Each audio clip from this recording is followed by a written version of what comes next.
ये कहानी है धीरू की। धीरू एक गरीब किसान था। उसकी पत्नी का नाम था मीना और उसकी 7 साल की बेटी का नाम था चंदा। धीरू था तो बहुत मेहनती, लेकिन उसकी मेहनत के अनुरूप उसे फल नहीं मिलता था। वो और उसकी पत्नी सारा दिन खेत में लगे रहते। एक दिन की बात है। माँ, अब बुला लाऊं पिताजी को? मुझे तो जोरों की भूख लगी है। हाँ हाँ बुला ला, तेरी ही वो सुनेंगे। मैं तो कब से बुला रही हूँ, लेकिन वो है कि सुनते ही नहीं। मीना की हाँ सुनते ही चंदा भागती हुई धीरू के पास गई। बाबा, अब बस भी करो, चलो जल्दी से खाना खाने, नहीं तो मुझे भूख से चक्कर आ जाएगा और इन बैलों को भी। चक्कर? ठीक कहती हो तुम, चक्कर तो आ सकता है। चलो चलता हूँ। धीरू ने बैलों को एक पेड़ के नीचे बांधा, उन्हें खाने को दिया। फिर वो भी उसी पेड़ के पास अपनी पत्नी और बेटी के साथ खाना खाने के लिए बैठ गया। मीना ने खाना निकाला, फिर वो सभी खाना खाने लगे। भगवान से यही प्रार्थना है कि इस बार ठीक से बारिश हो, नहीं तो बहुत दिक्कत हो जाएगी। पिछले साल की सारी मेहनत ठीक से बारिश न होने के कारण बर्बाद हो गई थी। बस इस बार ऐसा ना हो। वो बातें कर ही रहे थे कि चंदा ने कहा, बाबा, मेरा खाना तो हो गया, मैं लेकर जाऊं बैलों को खेतों में? अरे नहीं नहीं, तुमसे नहीं संभलेंगे ये। अरे बाबा, ये दोनों मेरे अच्छे दोस्त हैं, मेरी बात सुनते हैं, जाने दो बाबा, जाने दो ना। नहीं, इस तरह जिद नहीं करते। बाबा, आप ही बोलो ना माँ को। अब तो धीरू का भी खाना हो गया था। चल, अब मैं भी चलता हूँ तेरे साथ, चल।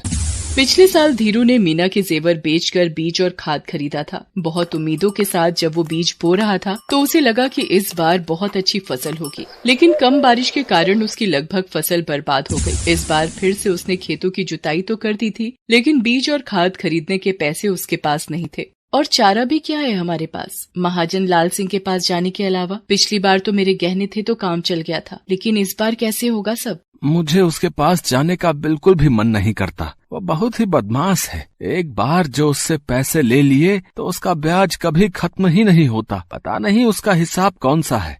पूरी रात धीरू को नींद नहीं आई। उसे समझ नहीं आ रहा था कि पैसों का इंतजाम कैसे होगा। लाल सिंह के पास से पैसे तो तुरंत मिल जाते, लेकिन उसके कई दोस्त उसके चंगुल में आकर अपनी जमीन तक गंवा चुके थे। समझ नहीं आ रहा क्या करूं, कहां से लाऊं पैसे। अगर पैसे नहीं जुगाड़ हुए तो खेती कैसे करूंगा। रात से सुबह हो गई, लेकिन धीरू के सवालों का जवाब नहीं मिला। अब बिना बीज और बिना खाद खेती तो संभव नहीं। ना चाहते हुए भी धीरू को मन मार कर महाजन लाल सिंह के पास जाना ही पड़ा। अरे आओ आओ धीरू भाई, कहो कैसे आना हुआ? वो कुछ पैसों की जरूरत थी, बीज और खाद के लिए। अरे इसमें हिचकने की क्या बात है, हम तो बैठे ही हैं जरूरतमंदों की सेवा के लिए, समाज सेवा के लिए। पता है धीरू, ये जीना भी कोई जीना है। अगर आप किसी की मदद नहीं करें तो मैं तो भगवान का लाख लाख शुक्रिया अदा करता हूँ कि उन्होंने मुझ जैसे इंसान को तुम लोगों की सेवा के लिए चुना है। लाल सिंह की बात को सुनकर धीरू को गुस्सा तो बहुत आ रहा था, क्योंकि पूरे गांव को उसकी असलियत पता थी। फिर भी वो चुपचाप उसकी बात सुन रहा था, क्योंकि इस समय वही उसकी मदद कर सकता था। अरे क्या सोच रहे हो? कुछ नहीं। कितने पैसे चाहिए? 10,000। अरे 10 ले, 20 ले, 50 ले, लेकिन तुझे तो पता है ना ब्याज 20% से कम नहीं लगेगा। धीरू ने उससे पैसे लिए और वहाँ से निकल गया। रास्ते में वो ये सोचते जा रहा था, बेईमान कहीं का, 20% ब्याज लेता है और कहता है समाज सेवा कर रहा हूँ। दुख की बात ये है कि ऐसे लोगों की ही भगवान मदद करता है और हम जैसे लोग दर दर की ठोकरें खाते हैं। इस बीच धीरू बीज खाद सब ले आता है। ईश्वर की कृपा से बारिश भी अच्छी होती है। कुछ महीनों बाद ही उसकी फसलें लहलहा उठती हैं। देख रही हो मीना, ये लहलहाती फसल एक किसान की जीत का यही तो प्रमाण है। भगवान ने हमारी सुन ली। मीना, इस बार चंदा के लिए नए कपड़े और वो जो गुड़िया हम देख कर आए थे ना शहर की मार्केट में। कौन सी? अरे वो लाल वाली। हाँ याद आया। वो इसके लिए ले आएंगे। कितनी खुश हो जाएगी ना हमारी चंदा। धीरू बार बार ये बात दोहरा रहा था। तभी उसे मीना ने जगाया। अरे ये सुबह सुबह आप क्या बड़बड़ा रहे हैं, क्या ले आएंगे?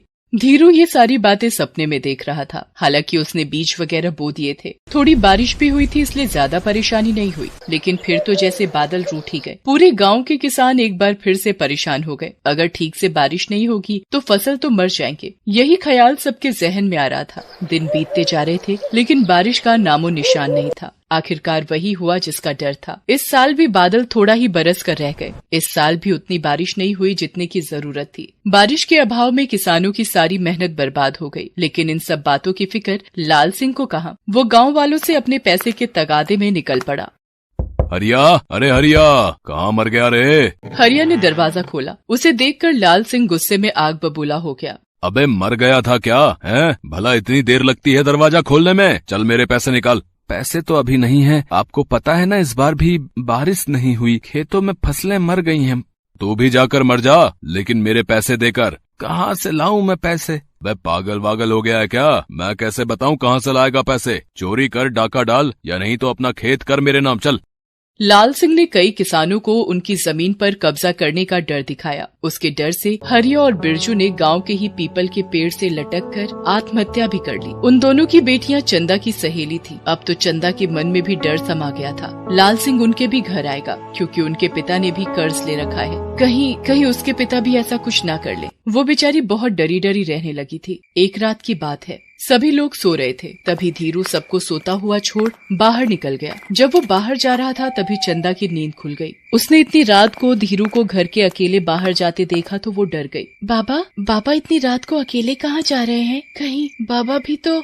चंदा ने कुछ नहीं कहा, लेकिन वो धीरू के पीछे पीछे जाने लगी। उसने देखा कि धीरू गांव के बीच वाले मैदान के पास एक पेड़ के पास जाकर रुक गया है। चंदा का दिल अब जोर जोर से धड़कने लगा था। फिर उसने देखा कि धीरू ने कुदाल निकाली, उसे जमीन पर जोर जोर से मारने लगा। चंदा को समझ नहीं आ रहा था कि उसके पिता आखिर क्या कर रहे हैं। वो भागी भागी धीरू के पास गई। बाबा आप ये क्या कर रहे हैं?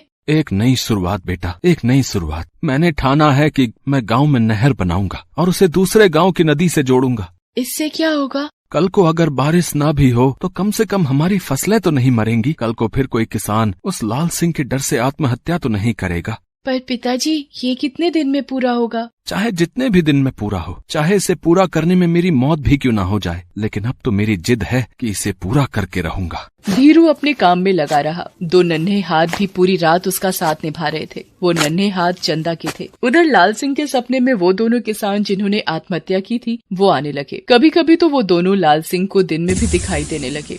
अरे वो देखो, हरिया और बिरजू फिर आ गए। अरे फिर आ गए हैं। अरे जाओ जाओ यहाँ से जाओ। लाल सिंह की ये हरकतें बढ़ती जा रही थी।